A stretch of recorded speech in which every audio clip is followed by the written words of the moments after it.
ክብራትና ክብራን አድማጭ ተመልካቾቼ እንደምን ከረማችሁ? ይህ ተስፍሽ ሚዲያ ነው። ባለፈው ጊዜ የጀመርነውን 23 የተሰኘውን መጽሐፍ ዛሬ ደግሞ ክፍል 5ን እንቀጥላለን። ዳንኤል አብርሃ እንደጻፈው፣ ቢንያም አቡራ እንዳሰናኘው የማቀርብላችሁ ደግሞ እኔው ራሴ ተስፋዬ አለሙ። 23 የአዲስ አበባ ሰው እንደዚህ በብዛት እንደሚሰደድ አላውቅም ነበር ብዬ ትዝብቴን አጋራኋቸው። ኧረ እንደውም አሁን ቀዝቀዝ ብሎ ነው እንጂ የተሰዳጁ ቁጥር ከዚህም ይበልጣል አለኝ አማረ። ልቤ ለምን እንደሆነ አማረን አልተቀበለውም። በጣም የወደድኩት ናቲንና ዞላን ነው። እንዴት ነው ታዲያ ደላላ አገኘህ ብሎ ጠየቀኝ ደቤ። ኧረ አላገኘሁም አልኩ። እኛም አላገኘንም፣ እስኪ አሪፍ ደላላ ካገኘ ንገረን አለኝ ናቲ። የተከራዩበትን ቤት አሳዩኝ። ትንሽ ስለ አንዳንድ ነገሮች አወራንና ተሰነባበትን። በቂ ንፋስ እንደተቀበልኩ ሲታወቀኝ መንገዴን ወደ ማረፊያ ቤት አቀናው። ልክ እንደገባው ልጅት አየችኝ። ዘላ መጣች። በአንድ ጎን እንዴ ይቺ ልጅ ልትሸጠኝ ነው እንዴ ብዬ ፈራኋት። በአንድ ጎን ደግሞ ለካስ ሰው ካለ ሀገሩ እንዲፈሪ ነው አልኩ ለራሴ። ልጥራው ስትለኝ የመጣ ይምጣ ብዬ ጥሪው አልኳት። አንድ ዕድሜው በ40ዎቹ መጀመሪያ የሚገመት ባርኔጣ ራሱ ላይ የደፋ ጠቆር ያለ ጎልማሳ ሰውዬ መጣ። ሰላምታ ተለዋወጥን። የዚህ ቤት ባለቤት እኔ ነኝ። ደላሎች እንዳያታሉህ ሱዳንን የሚያሻግር ጥሩ ሰው አውቃለሁ። ሱዳን በእኔ ሂድ።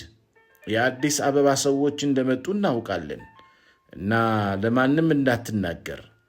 ነገር ግን የምታውቃቸው ካሉ ንገራቸው። እኛ ጥሩ ዋጋ እንሰጣችኋለን አለኝ።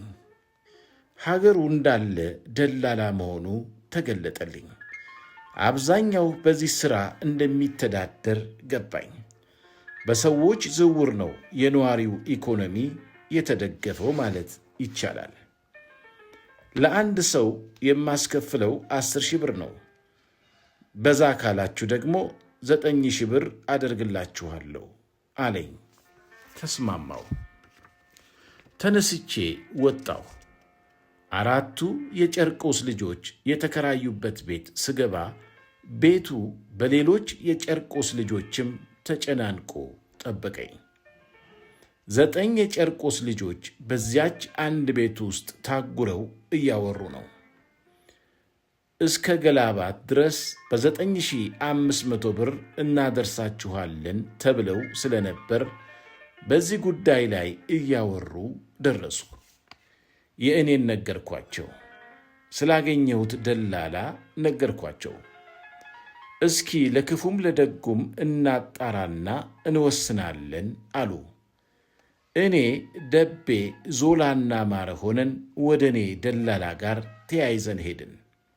ሰላምታ ከተለዋወጡ በኋላ መሠረታዊ ጥያቄዎች መጠየቅ ጀመሩ።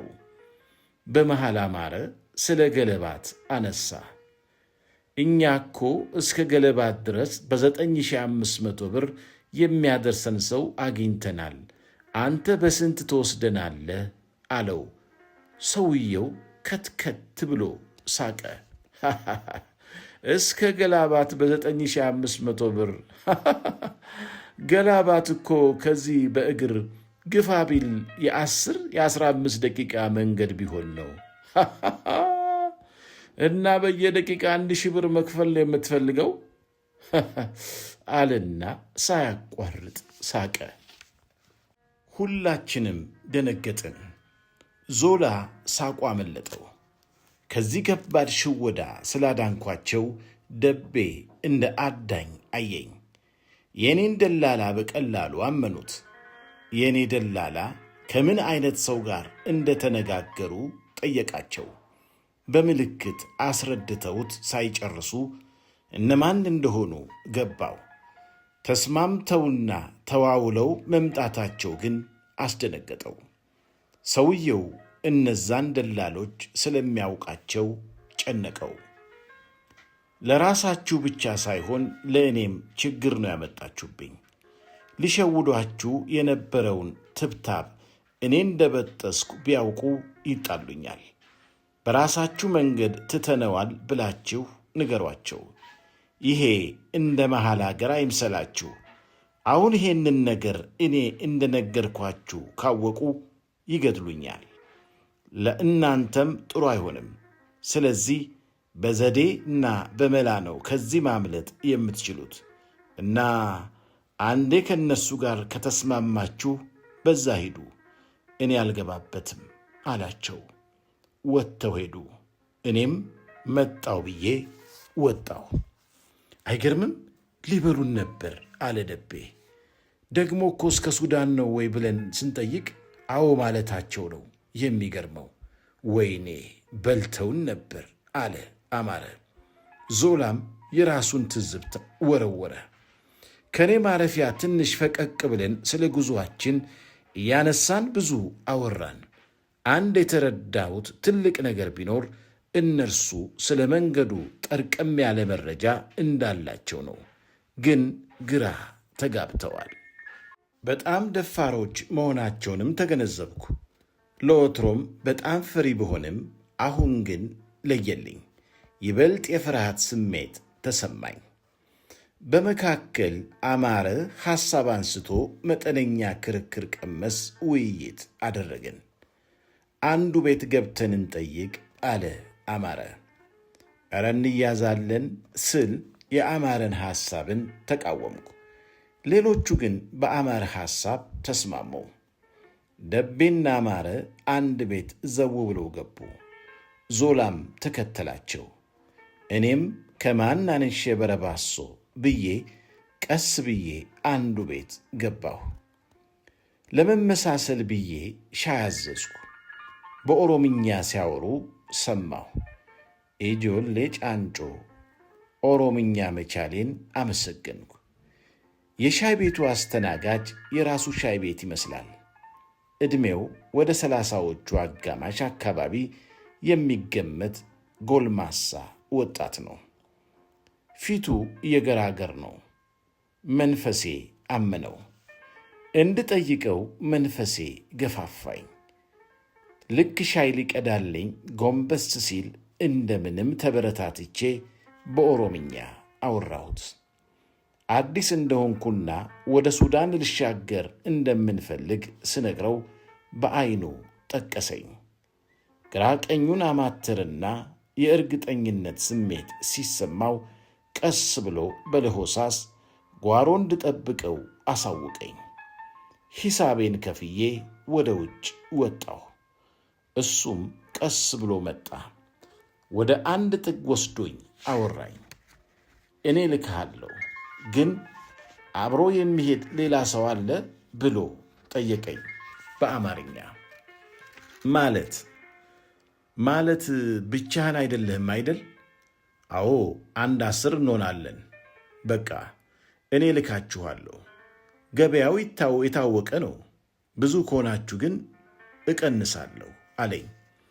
የገበያው ዋጋ ከፍ ሲል 10፣ ዝቅ ሲል 8,000 ብር መሆኑን መረጃው አለኝ። ትንሽ በዋጋ ተከራከርን። መጨረሻ ላይ በ9,000 ብር ተስማምቼ ልጆቹን ላማክር ሄድኩ። 9ኙም የጨርቆስ ልጆች ናቸው። አንድ ትምህርት ቤት የተማሩ እርስ በርስ በደንብ የሚተዋወቁ የአንድ ሰፈር ልጆች ናቸው። እየከነፍኩ ቤታቸው ሲሄድ አማርና ደቤ አልተመለሱም። ለ7ቱ ነገርኳቸው። 7ቱም እኔ ባገኘሁት ሰው ብዙም አላቅማሙም። እሺ ይውሰደን፣ ነገር ግን አሁን የምንከፍለው 5,000 ብር ነው። ቀሪውን ስንደርስ እንሰጠዋለን አለ ናቲ። ናቲ ልክ መሆኑ ተሰማኝ። ለስደት ቆርጬ ስነሳ በቂ የመረጃ መሰብሰቢያና የዝግጅት ጊዜ አላገኘሁም ነበርና እንዲህ ያሉ ነገሮችን የማፍተልተል አቅም አልነበረኝም። እነዚህ የጨርቆስ ልጆች እንደኔ እየተነዱ አይደለም የመጡት። 3 ልጆች ዕድሜያቸው ከ20 ዓመት በታች ቢሆንም በቂ መረጃ ስላላቸው በአንዳንድ ነገር ከኔ ይሻላሉ ብዬ አፌን ሞልቼ መናገር እችላለሁ። ሌሎቹም ቢሆን ከ26 ዓመት በታች ቢሆኑም ነገረ ሥራቸው የጎልማሳ ነው። 2 እስኪመጡ ድረስ ጨዋታ ጀመርን። ዞላ ደንበኛ ጨዋታ አዋቂ ነው። እንዴት ኮሜዲያን እንዳልሆነ ገረመኝ። አደገኛ ጠጪ እንደሆነ ፊቱ ያስታውቃል። አይነ ውሃው ውስጥ አልኮል ይተናል ብል ማጋነን አይሆንብኝም። አሁን እንኳን የሚያስቀን ቢራውን እየተጎነጨ ነው። እያወራን እየሳቅን አማረና ደቤ ከሄዱበት መጡ። እንዳየኋቸው እንደተናደዱ ገባኝና ምን ነው አልኳቸው። ለእኔ ምላሽ ሳይሰጡ በፊት የደቤ ስልክ ተንጨረጨረች። ያ ሊሸውደን የሞከረው ደላላ ነው አለ ደቤ የተደወለለትን ስልክ ወደ እኛ እያሳየ። አንሳውና ላውድ ላይ አድርገው አለው ናቲ። ስልኩን አነሳው። ሄሎ፣ እያየናችሁ ነው። በእኛ ካልሄዳችሁ እናይዛችኋለን አለ በዚያኛው ጫፍ ላይ ያለ ደላላ። 9ኙም ሊንጫጩበት ሲሉ ደቤ አመልካይ ጣቱን አፉ ላይ አድርጎ በለሆሳስ ዝም በሉ አለ። ደማቸው እንደፈላ ያስታውቃሉ። በሰላም መድረስ ከፈለጋችሁ በእኛ ሂዱ አለ ደላላው ጠንከር ባለ ድምፅ። አንሄድም አለ አማረ ቱግ ብሎ።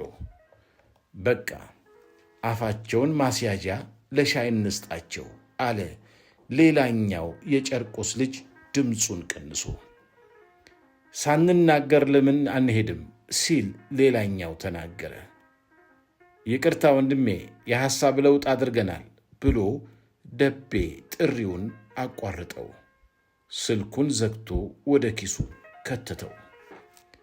ናቲ አዲስ ለመጡ ለደቤና ለአማረ ጓደኞቻቸው እኔ ስላገኘሁት ደላላ ነገራቸው። እኔ ባመጣሁት አዲስ ደላላ ለመሄድ ሁላችንም ተስማማን።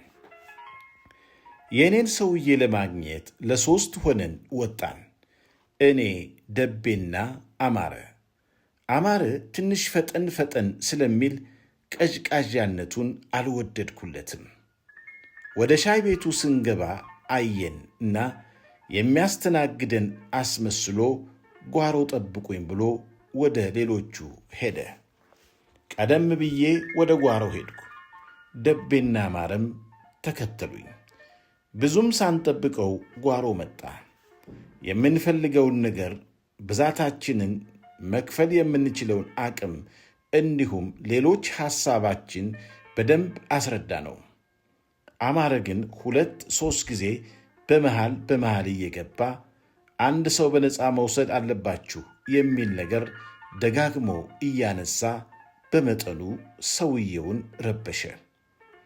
ከመካከላችን አንድ ሰው በነፃ የምትወስዱ ከሆነ እኔ ብሎ አማረ ተንተባተበ። በአማረ ጉዳይ ቆሌ ተጠራጠረ። ዋና ዓላማው የሁሉንም ተጓዥ ክፍያ ማስቀነስ ሳይሆን እሱ በነፃ ለመሄድ ከመፈለግ አንጻር እንደሆነ ያስታውቅበታል። እኔና ደቤ የአማረን ጥያቄ ለጊዜው ቸል ብለን ሁሉንም ክፍያ አሁን መፈጸም እንደማንችል ገለጽንለት። እሺ እስማማለሁ፣ ግን ብሩን እንዳለ በእኔ አካውንት እንዳታስልኩ፣ በራሳችሁ አስልኩትና ከባንክ ብሩን አውጥታችሁ ለእኔ በካሽ ስጡኝ አለ። እሽታችንን ገልጸንለት ንግግራችንን ጨርሰን እኔና ደቤ ስንወጣ አማረ ወደ ኋላ ቀረት ብሎ ሰውየውን አናገረው። ሁለታችንም ውጭ ጠበቅነው። ሲቆይብን ጊዜ ልንጠራው ልንሄድ ስንል መጣ። ምን ነው ብሎ ደቤ ጠየቀው አማረን። አይ ዝም ብዬ አደራ እንዳንጉላላ ልለው ላሳስበው ነው አለው። ለማስረዳት ትንሽ ሲንተባተብ የሆነ የደበቀው ነገር እንዳለ ጠረጠሩ። በዕድሜ ከሁላችንም ከፍ ያለ እንደሆነ ፊቱ ያስታውቃል። ለምን እንደሆነ አላውቅም፣ ግን ውስጤ አማረን ምንም አልተቀበለውም። አላምር አለኝ። ብልጣብልጥ ነገር መስሎ ተሰማኝ። የሆነ ነገር ሸከከኝ። ወደሚጠባበቁ ልጆች ዘንድ ሄድን። ወደ ማረፊያቸው ወደ እነ ናቲ ወደ እነ ዞላ ስንደርስ ያደረግነውን ስምምነት ነገርናቸው። ሁሉም ተስማሙ። ከመካከላቸው ካሉት የጨርቆስ ልጆች መካከል ስሙን የማላውቀው ነጠል ብሎ ወደ ውጭ ወጣ። በስልክ ሲያወራ በትንሽ በትንሹ ይሰማኛል።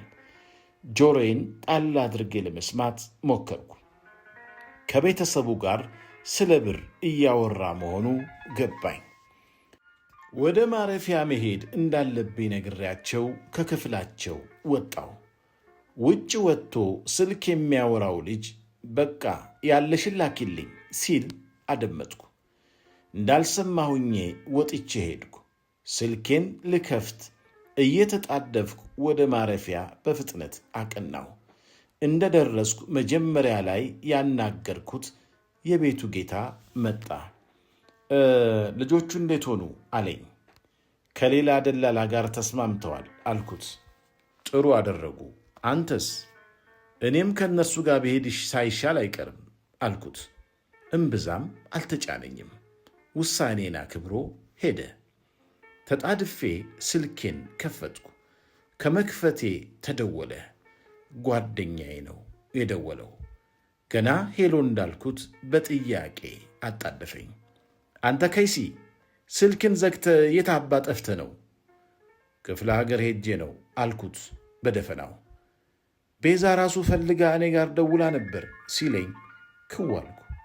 ምን አልካት? እኔ ጋር ያለህ መስሏት ነበር እንዴ? እኔ ጋር ለመሆንህን አሳወቅኳት። እንከፍ ነገር ነህ። ለመሆኑ መቼ ትመለሳለህ? ሳምንት አልኩት አፌ ላይ እንደመጣልኝ። ከጓደኛዬ ጋር ትንሽ አወራንና ተለያየን። ስልኩን እንደዘጋሁ ወዲያውኑ ቤዛ ጋር ደወልኩ። ስልኳን አታነሳም። እንዳኮረፈችኝ ገባኝ። ትንሽ ከራሴ ጋር ተማከርኩና ማወቅ አለባት ብዬ ወሰንኩ። ቤዛ ጋር ሳይሆን የቤዛ ልጅ ጋር ደወልኩና መተማ መሆኔን ነገርኳት። ለቤዛ በብርሃን ፍጥነት ስለነገረቻት ቤዛ ከመቅጽበት ደወለችልኝ። ሰላምታ እንኳን ሳንለዋወጥ አንባረቀችብኝ። አሁኑኑ ተመለስ የሚል ቀጭን ትዕዛዝ አስተላለፈችልኝ። በተኙበት እንዲያው ተነስቼ መሄዴ አስደንግጧታል። ለስደት መውጣቴን ማመን አልቻለችም። ድፍረቴ ገርሟታል። ፈርታለችም። ስለፈራችም ነው ተመለስ ያለችው። እኔ ግን ድንግጥም አላልኩም። መጠነኛ ውጥረት ቢኖርብኝም ቢያንስ ያለሁበትን በማሳወቄ በትንሹም ቢሆን ትንፍስ አልኩኝ። ቁርጥ አቋሜን ለቤዛ አሳውቂያት ስልኩን ዘጋሁት።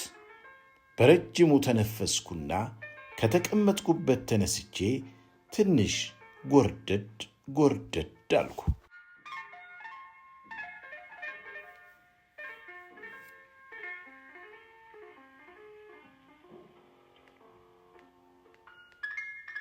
እናንተ ግን ከሰማችሁ በኋላ ለምን ሰብስክራይብ አታደርጉም? ለሌሎችም እንዲዳረስ ለጓደኛ ለቤተሰብ በብዛት ሼር ለምን አታደርጉትም? የእናንተንስ ሐሳባችሁንና ኮሜንታችሁን ለምን አትጽፉልኝም? ስለሆነው ነገር ሁሉ ግን እጅግ አድርጌ አመሰግናለሁ። ተባረኩ።